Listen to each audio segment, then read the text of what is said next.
once we have these more basic understandings of what power are, and then we start to realize how we can take power back and empower ourselves, and then we can also empower our friends and family, and we have all of these different ways that we now understand power as a tool. Can it be divisive? Can you use power in a way that negatively influences people? Of course. But it's up to us, man. It's a tool. People, they start to claim a little bit of power for themselves, and they don't recognize that the way that they're using their power is hurting other people or is not healthy. Mm-hmm. And then they just practice that power, and so it gets in a place where they either have to be confronted about that, or they have to confront themselves about that, or something will go horribly wrong and force a self-confrontation, or not. Who knows? Yeah. Person by person, case by case basis. My point ultimately at this is that, like, if we practice constantly throwing our power away, then that's what we will practice, and so we will continue to do that. See? So if we're like, every time somebody says a specific word or does a specific thing, then that's gonna make me do something, then now anytime that happens, you're no longer a human, you're an automaton. Like, so somebody just walks up and pushes your button and you automatically react. That's why they call it a button, because somebody can walk up and push it, and boom, now you're triggered. Now you're mad. Now you're gonna hit someone. These are very real things that people just don't recognize that that's what they're doing. They don't recognize that just because they're allowing their feelings to author their actions, they're now trying to get their feelings ratified, supported by laws that are then used against people. See?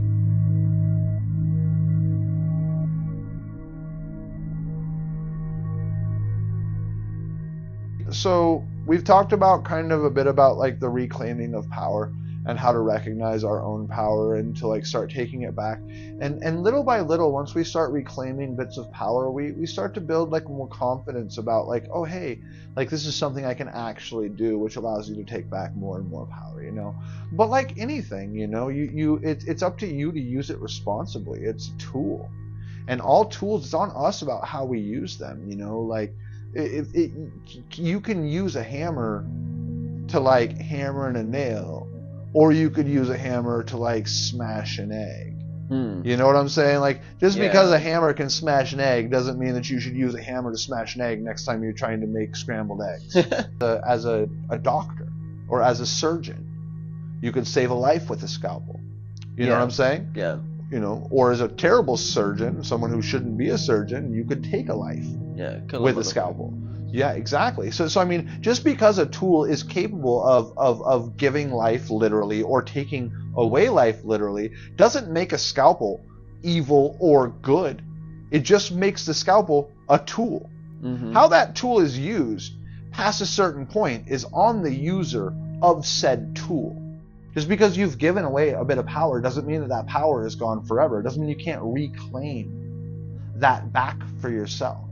This is the interesting thing, is like, once we understand how these power dynamics affect us and how we can affect our own power dynamics, then we can start to really, really recognize how these power dynamics are being used outside of ourselves and on us, or used on our friends and family and loved ones, because sometimes it's easier to see these things affecting others than it is to see how it affects us, and sometimes we can use that as a mirror to then see like, oh, well, this happened to this person, blah, blah, blah, blah, and then you use that to be like, oh, wait, well, that also applies to me.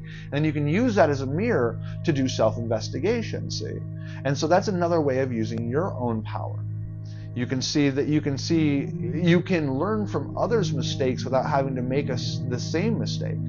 Or you can see other people making a mistake that you've made and learn even more about that and how you can influence yourself to make better choices in the future, see? Seems to all come down to active, conscious observation and a willingness to accept when we've made mistakes. Oh, yeah. Absolutely. Well, I mean, ownership is power. When you own the mistake, when you say, I did this wrong, I made this mistake. And you say to yourself, these are the things that I'm going to institute right here, right now, to make this change for myself in the future.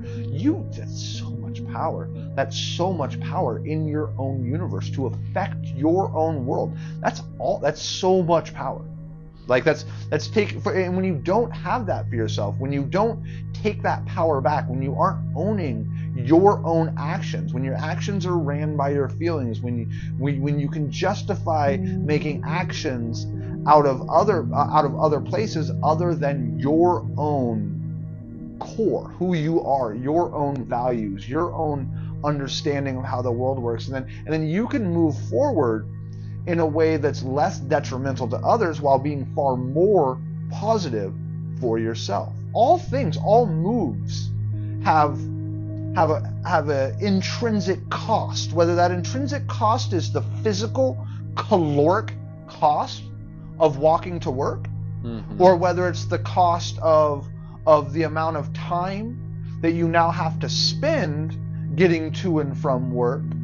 See, there's always a cost to every action, regardless of what it is, whether it's the short-term literal time in your head, whether it's the I've practiced this a lot so it takes less time, so now because you've used your power to change something about yourself and you've put that into practice over a larger period of time to where now that change is deeply ingrained and you don't even really think about it anymore, and it's auto run, which now means you no longer have to tackle or work with that, which now gives you even more power in your current time schedule, because now you no longer have to have that. Those are not something that are permanently gone, and you can also make for more time or more energy in the future. If you can quantify it through money, time, energy, calories, then you can really begin to chart how the power dynamics flow for you in your life. And how you can make those flow more freely as well. This is about becoming almost like the best version of yourself that you can be in. And it's a slow journey. And over time, these steps begin to become not only easier because they're practiced, but also start to accelerate. Just like with technology, you end up with a core processor for a computer, and it can only go X fast, but because you have that, it now allows computers to be able to then design a faster, more energy economic core computer, which or computer core, which then so it almost snowballs. Same thing with lesson, and same thing with power. Once you start to own these things, then other interesting things start to happen. And understanding these things is what will give you more lateral movement to achieve more with your time and energy. Literally giving you more power within yourself then gives other people more righteous and just cause to then give you power, which then allows you to lift up your friends and family and loved ones, which gives them more power, which then gives them the ability to see and it goes forever. This is the thing, is we can all lift each other up.